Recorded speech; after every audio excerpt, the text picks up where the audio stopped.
Mi chiamo Michela Coan, sono sposata con Danilo Bernardi, ho una figlia di nome Antonella che ha 8 anni e mezzo, quasi 9. Sono di origine vittoriese ma abito a Revine dal 94 e mi sento veramente a casa qui. Ho stretto dei benissimi legami d'amicizia, dirigo il coro Lagorè della parrocchia interparrocchiale.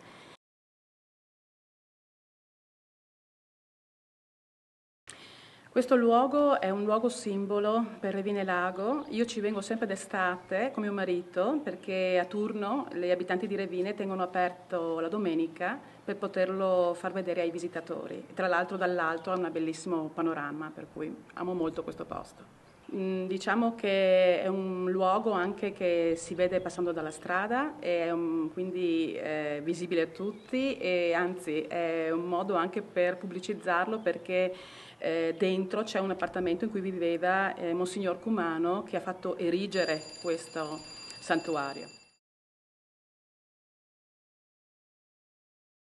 Revine Lago è già di per sé un territorio turistico, abbiamo moltissime famiglie che la domenica vengono nelle nostre aree verdi e passeggiano nella nostra zona.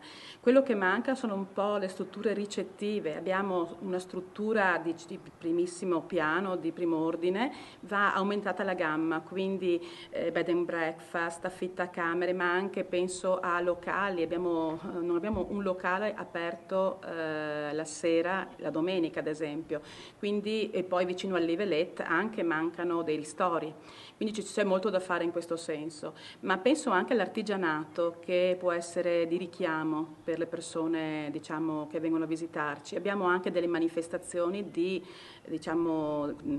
tradizione e anche di richiamo internazionale, penso all'Agol Film Fest l'estate e penso anche alle sacre rappresentazioni di Revine che sono conosciutissime.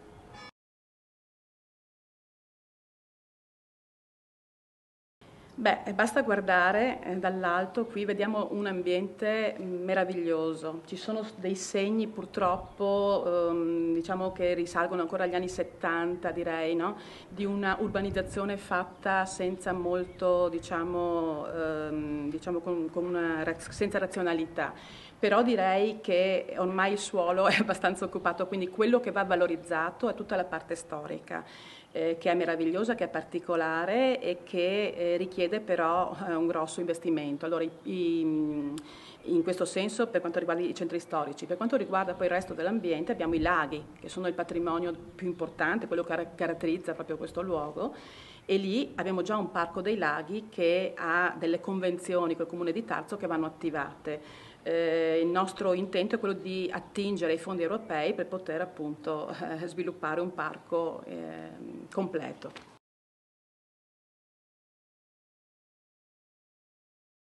Direi che la cosa più importante da fare per un anziano è fare in modo che non rimanga isolato. Quindi la nostra intenzione è appunto quella di andare incontro alla famiglia in senso lato, quindi partendo da bambini, genitori e anziani appunto, offrendo dei servizi di supporto in questo senso, cioè facendo leva su tutto quello che è il volontariato della zona, associazioni che si occupano di cultura, di tempo libero e così, e cercare di lavorare tutti insieme per dare all'anziano un servizio in più. Per esempio, poter dare una navetta agli anziani di Lago che devono venire, che devono andare a prendersi la pensione imposta. A Lago il servizio poste purtroppo funziona poco e molte volte loro vanno e non ci sono i soldi per la pensione, quindi quello è un problema da risolvere.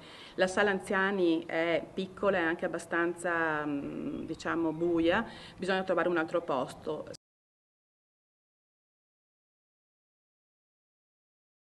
Abbiamo la scuola diciamo, materna e abbiamo la scuola elementare. Allora la mia idea è che tutte e due vanno sostenute perché la scuola materna è la base per poter poi avere gli allievi per la scuola elementare e quindi una proposta che mi piacerebbe fare è trovare un gemellaggio fra queste due scuole, cioè poter pensare ai bambini fin da piccoli, dai 3 anni, poterli gemellare a dei bambini diciamo, della scuola elementare in modo che diventi automatico il passaggio. Molti infatti vanno anche nella zona di Vittorio o altri l'altro proprio per questioni di lavoro, ma se i bambini fanno gruppo, il genitore difficilmente toglie il bambino dal gruppo, perché quello è fondamentale per il benessere del bambino. La nostra scuola poi lavora benissimo ed è in una posizione anche bella, per cui anche all'aria aperta, diciamo, il bambino gioca comodo, e vanno solo potenziati un po' i servizi, quindi la parte, diciamo, pomeridiana di sostegno alle famiglie con dopo scuola.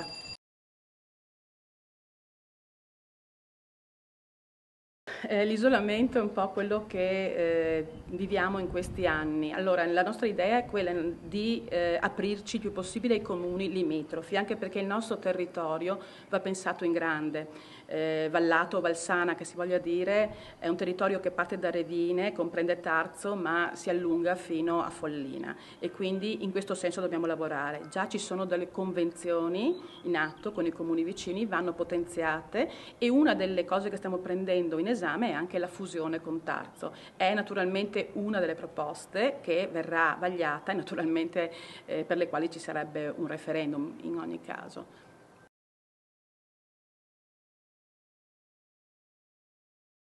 Questo è un bel match.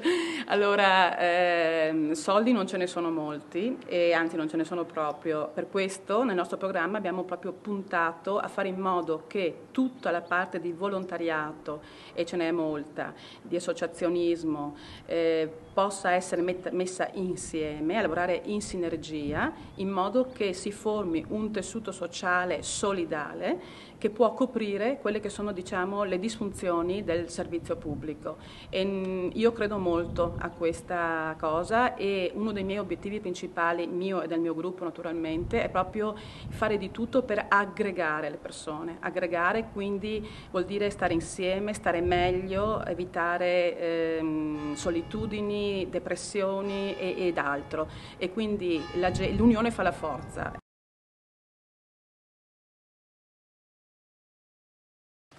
Beh, io penso che abbiamo un gruppo straordinario, pieno di entusiasmo, di passione e di amore per il proprio territorio. Personalmente sono già conosciuta per come ho lavorato con il coro, per quanto abbiamo fatto con il coro per Revine e per Lago, e per il mio tipo di vita.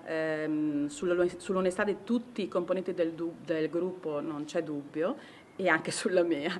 Quindi se ci votano sanno di avere un sindaco che è qui, che era qui ieri, è qui oggi e sarà qui domani in mezzo alla gente.